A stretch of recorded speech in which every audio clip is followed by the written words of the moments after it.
We'll guide you through how to remove Manage by Organization in Google Chrome.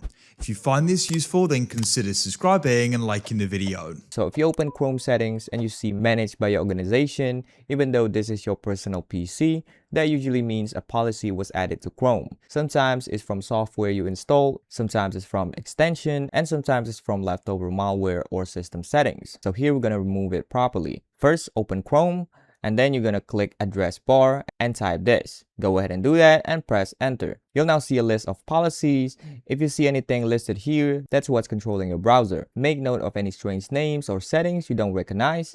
If the page is empty, then you likely don't have any active policies, and the message may already be gone. Now click the three dots in the top right and then go to extensions, then manage extensions. Look through your installed extensions carefully, so if you see anything you don't recognize or didn't install yourself, you're gonna remove it. Extensions can apply policies that trigger the Managed by Organization message. After removing them, restart Chrome and check again. Now we're going to remove the policy directly from Windows. You're going to press Windows plus R on your keyboard and then type regedit like this and press enter. Click yes on the prompt. Now in the top bar, you're going to paste this. I'll put it in the description, so go ahead and copy it, press enter. If you see a folder called Chrome, right click on it and then delete it. Now click the top bar again and this time paste this code. Again, if you see a Chrome folder, right click and then delete it. These folders store the policies that control Chrome. And that's it.